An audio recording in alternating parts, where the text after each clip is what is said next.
নমস্কার বন্ধুরা, টুনটুনিস kitchen and টিপসে সবাইকে অনেক ভালোবাসা এবং অনেক স্বাগত। আর আমি আজকে একটা খুব ভালো প্রসেসে বটি বা কোনো ধারালো জিনিস ধার করা দেখাবো। তো কিভাবে একটা বটি বা একটা মরিচা ধরা দা তোমরা ধার করবে সেটাই আমি দেখাবো। আর বটিটা দেখেই তোমরা বুঝতে পারছো যে অনেক দিন কোনো ধার করা হয়নি, একদম কালো হয়ে আছে। আর ধার বলতে এর গায়ে কিছুই নেই বটিটার। তো সেই জিনিসটা তোমাদেরকে আমি লাইভ প্রুফ দেখাবো। দেখো, কড়াই দিয়েছি গরম করতে, আর কড়াইয়ের মধ্যে দিয়ে দিচ্ছি লবণ। তো বটিটা আমার যথেষ্ট বড়, সেই জন্য কিন্তু লবণের পরিমাণটাও একটু বেশি দিচ্ছি। আমি 4 চামচ লবণ দিয়ে দিলাম। তো লবণটা আমি খুব ভালো করে গরম করে নেব, খুব ভালো করে গরম করব লবণটা আমি। তো লবণটা আমি গরম হতে দিয়েছি কড়াইতে।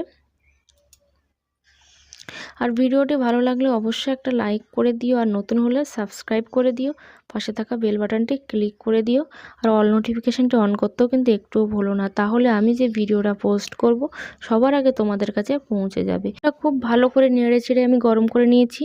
আর একটা বাটি নিয়েছি আলাদা করে, বাটির মধ্যে দিয়ে দিচ্ছি আমি হাফ চামচ বেকিং সোডা। হাফ চামচ বেকিং সোডা দিয়ে দিলাম, পরিমাণ অনুযায়ী তোমরা নিয়ে নেবে।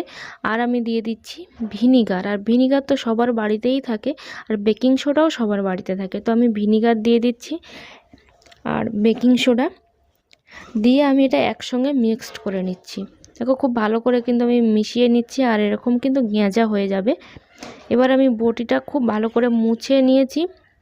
মুছে নিয়ে আমি বেকিং সোডা আর ভিনিগারের যে লিকুইডটা বানিয়েছি সেটা আমি এরকমভাবে খুব সুন্দর করে লাগিয়ে দিচ্ছি।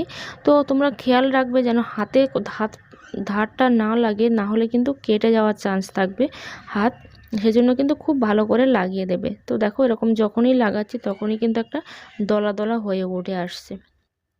এরকম করে খুব ভালো করে তোমরা লাগিয়ে দেবে বেকিং সোডা আর ভিনিগারের পেস্ট।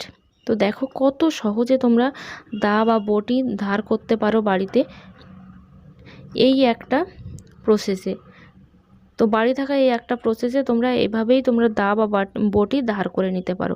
আর কতটা ধারালো হবে সেটা তোমরা না দেখলে ভাবতেই পারবে না। তো দেখো, এভাবে আমি খুব ভালো করে কিন্তু জংটা তুলে নিচ্ছি। বটির মধ্যে যে একটা জং ছিল, একটা কালো কয়লা টাইপের ছিল, তো সেটা কিন্তু আমি এরকমভাবে তুলে নিচ্ছি হাত দিয়ে।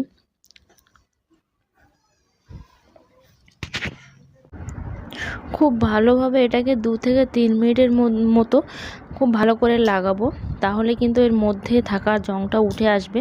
তারপরে একটা স্কচ ব্রাইট নিয়ে তার মধ্যে একটু দিয়েছি লিকুইড ওয়াশ। তো ওয়াশ দিয়ে, লিকুইড ওয়াশ মানে ভীম জেল বলতে পারো বা ভীম বার, যাই হোক তোমরা দিতে পারো, দিয়ে এরকমভাবে ঘষে নিতে পারো। তাহলে যে জং ধরে আছে বা মরিচা ধরে আছে সেটা কিন্তু উঠে চলে আসবে। আর তাহলে যে উপকরণটা দিয়ে এই বটিটা ধার দেওয়া হবে সেটা কিন্তু খুব ভালো করে ধার হবে। দেখো, এরকম খুব সুন্দর করে কিন্তু আমি ঘষে মেজে নিচ্ছি। যে মরিচাগুলো ধরে আছে সেগুলো আমি তুলে নিচ্ছি। আর ধোয়াও হয়ে গেছে আমার বটিটা। এরকম একটা শুকনো কাপড় দিয়ে আমি খুব ভালো করে মুছে নিচ্ছি বটিটা, কারণ জল লেগে আছে। এরকমভাবে জল যদি লেগে থাকে তাহলে যে লবণটা গরম করেছি সেই লবণটা কিন্তু ভিজে যাবে, সঙ্গে সঙ্গেই ভিজে যাবে, তাহলে আর কোনো কাজ হবে না। সেই জন্য কিন্তু খুব ভালো করে আমি বটিটাকে মুছে নিচ্ছি, যেন এক ফোঁটাও জল লেগে না থাকে, তাহলে লবণটা সঙ্গে সঙ্গে জল হয়ে যাবে। এবার দেখো, আমি বটিটাকে খুব ভালো করে মুছে নিয়েছি, নিয়ে নিচে একটা পেপার পেতে নিয়েছি, কারণ যেহেতু লবণ, তো লবণগুলো গুঁড়ো হয়ে হয়ে কিন্তু পড়ে যাবে, সেই জন্য কিন্তু একটা পেপার পেতে নিয়েছি। এবার আমি লবণটা একটা চামচে করে বটির ওপরে দিয়ে দিলাম, কারণ লবণটা কিন্তু প্রচুর গরম, হাত দিলেই হাত পুড়ে যাওয়ার চান্স আছে, অবশ্যই আছে, মানে ফোসকা পড়ে যাবে, লবণটা এতটাই গরম। সেজন্য কিন্তু আমি চামচে করে লবণটা দিয়ে দিলাম বটির ওপরে। কারণ তোমাদেরকে আবারও বলছি, লবণে যদি তোমরা হাত দাও, গরম লবণে, তাহলে কিন্তু হাতের সঙ্গে সঙ্গে ফোসকা পড়ে যাবে।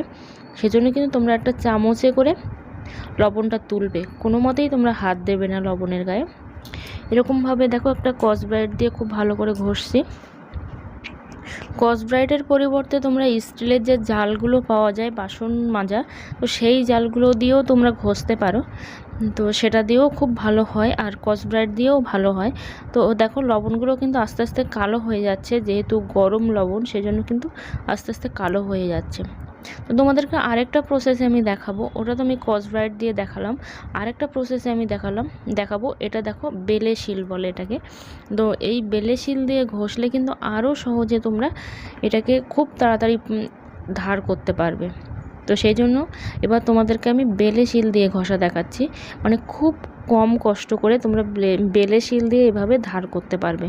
কারণ স্কচব্রাইটটা একটু নরম জিনিস, তো সেটা দিয়ে ঘষলেও যতটা সুন্দর হবে, বেলে শিল দিয়েও ঘষলে ততটাই সুন্দর হবে, কিন্তু টাইমটা একটু কম আর বেশি লাগবে। ঠিক আছে, তো দেখো কত সুন্দর করে বেলে শিল দিয়ে ঘষে ঘষে উঠে যাচ্ছে, আর এতটাই ধার হবে যে তোমরা দেখেই ভয় পেয়ে যাবে যে এতটাই ধার হবে।